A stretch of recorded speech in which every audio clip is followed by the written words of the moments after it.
Hello guys, പുതിയൊരു വീഡിയോയിലേക്ക് എല്ലാവർക്കും സ്വാഗതം. നമ്മുടെ രാജ്യം വളരെയധികം പുരോഗതിയിലേക്ക് പോയിക്കൊണ്ടിരിക്കുകയാണെങ്കിലും സ്ത്രീ സുരക്ഷ എന്നുള്ളത് ഇപ്പോഴും വെറും വാക്കിൽ മാത്രമാണ്. ശക്തമായ നിയമനിർമ്മാണം ഉണ്ടായിട്ടോ നല്ല രീതിയിലുള്ള ശിക്ഷാവിധികൾ ഉണ്ടായിട്ടോ ഓരോ സെക്കൻഡിലും സ്ത്രീകൾ അവമാനിക്കപ്പെട്ടുകൊണ്ടേയിരിക്കുകയാണ്, കൊല ചെയ്യപ്പെട്ടുകൊണ്ടേയിരിക്കുകയാണ്, ആക്രമിക്കപ്പെട്ടുകൊണ്ടേയിരിക്കുകയാണ്.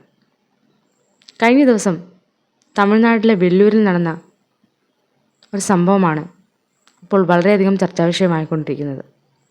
പട്ടാപ്പകൽ ഓടിക്കൊണ്ടിരുന്ന ട്രെയിനിൽ നിന്നും 4 മാസം ഗർഭിണിയായ യുവതിയെ ഒരു അക്രമി തള്ളിയിട്ടു. അതിദാരുണമായി അവർക്ക് പരിക്കേൽക്കുകയും അവർക്ക് ആ കുഞ്ഞിനെ നഷ്ടപ്പെടുകയും ചെയ്തു. രാവിലെ 10:30 ഈ സംഭവം നടക്കുന്നത്. തമിഴ്നാട് മുഴുവനും വലിയ നടുക്കത്തോടെയാണ് ഈ വാർത്ത അറിഞ്ഞത്. ജനരോക്ഷം വലിയ രീതിയിൽ ആളിക്കത്തി.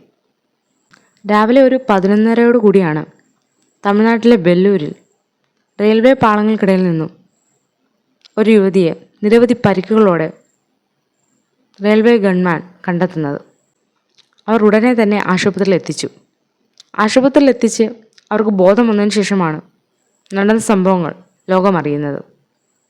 താൻ 4 മാസം ഗർഭിണിയായിരുന്നെന്നും ലേഡീസ് കമ്പാർട്ട്മെൻറ്റിൽ ഒറ്റയ്ക്ക് യാത്ര ചെയ്യവേ ഒരു യുവാവ് കയറി വന്ന് അതിക്രൂരമായി തന്നെ ഉപദ്രവിച്ചെന്നും ട്രെയിനിൽ നിന്ന് തള്ളിവിട്ടെന്നും. അതിദാരുണമായ ഈ സംഭവത്തിൻ്റെ ചുരുളുകൾ അപ്പോഴാണ് അഴിയുന്നത്. തമിഴ്നാട്ടിലെ ഭർത്താവിൻ്റെ വീട്ടിൽ നിന്നും 4 മാസം ഗർഭിണിയായ യുവതി തൻ്റെ അമ്മ വീട്ടിലേക്ക് യാത്ര ചെയ്യുകയായിരുന്നു. കോയമ്പത്തൂർ തിരുപ്പതി ഇൻ്റർസിറ്റി എക്സ്പ്രസ്സിലാണ് ഇവർ യാത്ര ചെയ്തത്. ഇൻ്റർസിറ്റി എക്സ്പ്രസ് ആയതുകൊണ്ട് തന്നെ തുടക്കത്തിലുള്ള യാത്രക്കാരാവില്ല ഒടുക്കം വരെ ഉള്ളത്. കാരണം പല പല സ്റ്റോപ്പുകളിലായി നിർത്തിയാണ് ഇത് വരുന്നത്. അതുകൊണ്ട് തന്നെ യാത്രക്കാർ കയറുകയും ഇറങ്ങുകയും ചെയ്തുകൊണ്ടേയിരിക്കും. തമിഴ്നാട്ടിലെ തിരുപ്പൂരിൽ ജൊല്ലപ്പേട്ട് എന്ന സ്ഥലത്തെത്തിയപ്പോഴേക്കും ലേഡീസ് കമ്പാർട്ട്മെൻറ്റ് സാവധാനം ഒഴിഞ്ഞു. ഇവർ മാത്രമായി. അപ്പോഴാണ് ട്രെയിൻ പുറപ്പെടാൻ തുടങ്ങിയപ്പോൾ പെട്ടെന്നൊരു യുവാവ് ലേഡീസ് കമ്പാർട്ട്മെൻറ്റിലേക്ക് കടന്നു വന്നു. ആ യുവാവിൻ്റെ ഒരു ലുക്കും ബോഡി ലാംഗ്വേജൊക്കെ വെച്ച് തന്നെ അവർക്കൊരു സംശയം തോന്നി. അതുകൊണ്ട് തന്നെ അവർ പറഞ്ഞു, ഇത് ലേഡീസ് കമ്പാർട്ട്മെൻറ്റാണ്, ലേഡീസിന് മാത്രമേ യാത്ര ചെയ്യാൻ സാധിക്കുള്ളൂ, നിങ്ങൾ എന്തായാലും ഈ കമ്പാർട്ട്മെൻറ്റിൽ നിന്ന് ഇറങ്ങിപ്പോകണം. അപ്പോൾ ഈ ട്രെയിൻ എടുത്തതുകൊണ്ട് തന്നെ അയാൾ പറഞ്ഞു, അടുത്ത സ്റ്റോപ്പ് എത്തട്ടെ, അപ്പോഴേക്കും ഞാൻ ഇറങ്ങിക്കോളാം. അയാളുടെ വാക്ക് വിശ്വസിച്ച് ഈ സ്ത്രീ അവിടെ ഇരുന്നു. എന്നാൽ ട്രെയിൻ പുറപ്പെട്ട ശേഷം ഇയാളുടെ സ്വഭാവം മാറാൻ തുടങ്ങി. പതുക്കെ ഇവരെടുത്ത് വരികയും ഇവരെ ഉപദ്രവിക്കാനും തുടങ്ങി. ഇവർ ആവുന്ന രീതിയിലെല്ലാം ചെറുക്കാനും തുടങ്ങി. എന്നാൽ എത്ര ചെറുക്കാൻ നോക്കിയിട്ടും അവൻ്റെ അക്രമം തുടർന്നുകൊണ്ടേയിരുന്നു. ഒടുവിൽ അവർക്ക് ചെയിൻ വലിച്ചു നിർത്തി ട്രെയിൻ നിർത്തണം എന്നുള്ള ചിന്തയാണ് ഉണ്ടായിരുന്നത്. പക്ഷെ അത് സാധിച്ചില്ല. 2 കൈകൾ കൊണ്ടും ഇവർ സാവധാനം അതിനെ ചെറുക്കാൻ തുടങ്ങി ഈ അക്രമത്തെ. പക്ഷെ അവർക്കത് സാധിക്കുന്നില്ല. ഇവർ തിരിച്ചും ആക്രമിച്ചു തുടങ്ങിയപ്പോഴേക്കും അക്രമി ഇവിടെ ഒരു കൈ അടിച്ചൊടിച്ചു. അങ്ങനെ ആ വേദന കൊണ്ട് അവർ അലറി കരയുന്നുണ്ട്. ട്രെയിൻ പൊക്കൊണ്ടേയിരിക്കുന്നതാണ്, ആർക്കും അറിയാൻ പറ്റുന്നില്ല. ലാസ്റ്റ് ബോഗിയാണ് ലേഡീസ് കമ്പാർട്ട്മെൻറ്റ്. ആർക്കും അറിയാൻ പറ്റില്ലല്ലോ എന്താണ് സംഭവിക്കുന്നതെന്ന്. അങ്ങനെ ഒടുവിൽ അവർ കണ്ട ഉപാധി എന്ന് പറയുന്നത് എങ്ങനെയെങ്കിലും ബാത്റൂമിൽ കയറി ഒളിക്കുക എന്നുള്ളതാണ്. അങ്ങനെ ഇവർ ബാത്റൂമിലേക്ക് പോവുകയാണ്. പക്ഷേ അക്രമി എന്നിട്ടും വിടുന്നില്ല. ഇവരെ കടന്നു പിടിക്കുകയും വളരെ രീതിയിൽ പിന്നെ ഉപദ്രവിക്കുകയും ചെയ്യുന്നു. നല്ല രീതിയിൽ ഉപദ്രവം ഏൽക്കുമ്പോഴും ഇവർ താണുകയാണ്, അപേക്ഷിക്കുന്നുണ്ട്. ഞാൻ 4 മാസം ഗർഭിണിയാണ്, ഞാൻ നീ ഉദ്ദേശിക്കുന്ന രീതിയിലുള്ള യുവതിയല്ല, എന്നെ വെറുതെ വിടണം, നിനക്ക് അമ്മയും പെങ്ങളുമില്ല, എന്നെ വെറുതെ വിടണം. ഇവർ താണുകയാണ്, അപേക്ഷിക്കുന്നുണ്ട്.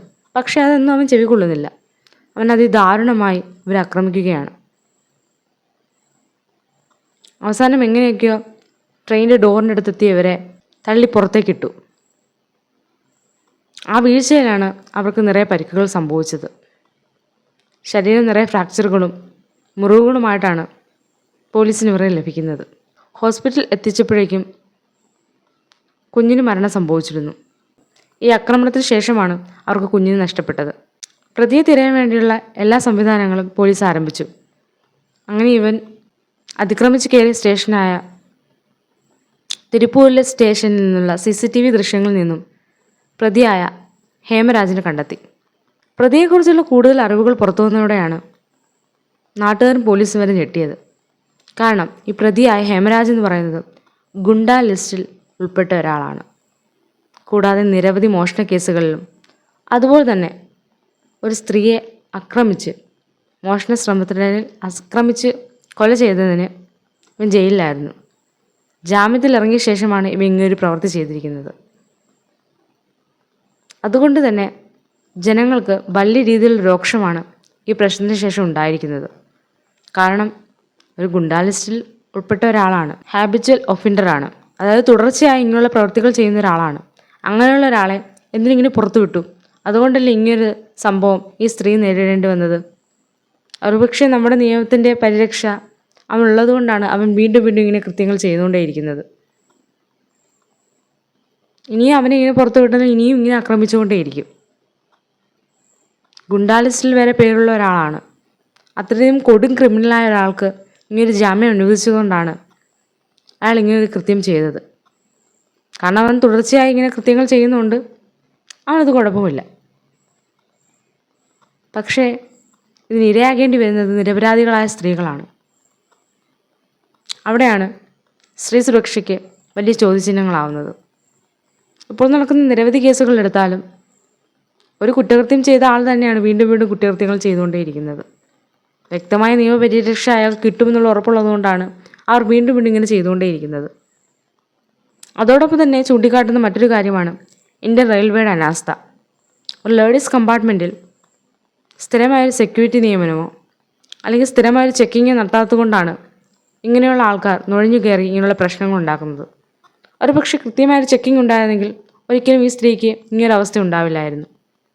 സ്ത്രീ സുരക്ഷ എന്നുള്ളത് വെറും വാക്കിൽ മാത്രമല്ല, അത് പ്രവൃത്തിയിൽ കൊണ്ടുവന്നാൽ മാത്രമേ ഇങ്ങനെയുള്ള സംഭവങ്ങൾ ഒഴിവാക്കാൻ സാധിക്കുകയുള്ളൂ. അതെല്ലാ രീതിയിലും പ്രാവർത്തികമാക്കേണ്ട ആവശ്യമുണ്ട്. ഇന്ന് രാത്രിയല്ല സംഭവം ഉണ്ടായിരിക്കുന്നത്, പട്ടാപ്പകലാണ്. പകൽ വെളിച്ചത്തിലാണ് ഇത്രയും ക്രൂരമായ ഒരു അനീതി ആ സ്ത്രീ നേരിടേണ്ടി വന്നത്. ശാരീരികമായും മാനസികമായും ആ സ്ത്രീ നേരിട്ടത് കൊടും ക്രൂരത തന്നെയാണ്. കൂടാതെ അവരെ കുഞ്ഞിനെ അവർക്ക് നഷ്ടപ്പെട്ടു. നമ്മുടെ ഭരണ സംവിധാനങ്ങളും നിയമ സംവിധാനങ്ങളും സ്ത്രീ സുരക്ഷയ്ക്ക് വേണ്ടി തുറന്ന് പ്രവർത്തിക്കേണ്ട സമയമായിരിക്കുകയാണ്. ഇനി അതിനെതിരെ പ്രവർത്തിച്ചില്ല എങ്കിൽ നിരവധി സംഭവങ്ങൾ ഇങ്ങനെ ഉണ്ടായിക്കൊണ്ടേയിരിക്കും. പകൽ വെളിച്ചത്തിൽ പോലും നമ്മുടെ സ്ത്രീകൾ സുരക്ഷിതരല്ല എന്നതിൻ്റെ തെളിവാണ് ഇങ്ങനെയുള്ള സംഭവങ്ങൾ. ഈ വാർത്ത പുറത്തു വന്നതോടുകൂടി വലിയ രീതിയിലുള്ള ജനരോക്ഷമാണ് പുറത്തു വന്നിരിക്കുന്നത്. ഒരുപക്ഷെ കൃത്യമായ പരിശോധന ഉണ്ടായിരുന്നെങ്കിൽ ഈ ഒരു സംഭവം ഒഴിവാക്കാമായിരുന്നു. ഇത്രയും ഹാബിച്വൽ ഒഫൻഡറായിട്ടുള്ള അല്ലെങ്കിൽ തുടർച്ചയായി ഇങ്ങനെ കുറ്റകൃത്യങ്ങൾ ചെയ്യുന്ന ഒരാളെ പുറത്തു വിടാതിരുന്നെങ്കിൽ ഒരിക്കലും ഇങ്ങനെ സംഭവങ്ങൾ ഉണ്ടാകില്ലായിരുന്നു. സ്ത്രീ സുരക്ഷ എന്നുള്ളത് വെറും വാക്കിൽ ഒതുക്കാതെ അത് പ്രാവർത്തികമാക്കാനുള്ള സംവിധാനങ്ങളും നമ്മുടെ ഭരണ സംവിധാനവും നമ്മുടെ നിയമ സംവിധാനവും നടത്തേണ്ടതുണ്ട്. എങ്കിൽ മാത്രമേ സുരക്ഷിതരായി നമ്മുടെ സ്ത്രീകൾക്ക് യാത്ര ചെയ്യുവാനും ജോലി ചെയ്യുവാനും കഴിയുകയുള്ളൂ. പട്ടാപ്പകൽ തന്നെ ഇങ്ങനെയൊരു ഹീനപ്രവൃത്തി ചെയ്യാൻ അയാൾക്ക് മനസ്സ് തോന്നിച്ചത് ഒരുപക്ഷെ അയാൾ തുടർച്ചയായി ഇങ്ങനെയുള്ള കുറ്റകൃത്യങ്ങൾ ചെയ്തുകൊണ്ടിരിക്കുന്നതുകൊണ്ടായിരിക്കാം. അതുകൊണ്ട് തന്നെ ഇങ്ങനെയുള്ള പ്രതികളെയൊന്നും പുറത്തു വിടരുത് എന്നുള്ളത് തന്നെയാണ് ജനങ്ങൾ മുന്നോട്ട് പോകുന്ന ആദ്യത്തെ ആവശ്യം. റെയിൽവേ കമ്പാർട്ട്മെൻറ്റുകൾ സ്ത്രീകൾക്ക് അതീവ സുരക്ഷ തന്നെ നൽകണം. അതിനുള്ള നടപടികൾ സ്വീകരിക്കണം. കൃത്യമായ സെക്യൂരിറ്റി ചെക്കിങ്ങും അല്ലെങ്കിൽ സ്ഥിരമായൊരു സെക്യൂരിറ്റി നിയമനവും ഇങ്ങനെ ലേഡീസ് കമ്പാർട്ട്മെൻറ്റുകളിൽ വേണം. നിരന്തരമായ പരിശോധന ഉണ്ടെങ്കിൽ മാത്രമേ ഇങ്ങനെയുള്ള കുറ്റകൃത്യങ്ങൾ ആവർത്തിക്കാതിരിക്കുള്ളൂ. അതിനുവേണ്ടി നമ്മുടെ ഭരണ സംവിധാനങ്ങളും പ്രവർത്തിക്കേണ്ടതുണ്ട്. ഒരു പരിധിവരെ കുറ്റകൃത്യങ്ങളെല്ലാം നിയന്ത്രിക്കാൻ അങ്ങനെയൊക്കെ സാധിക്കുകയുള്ളൂ.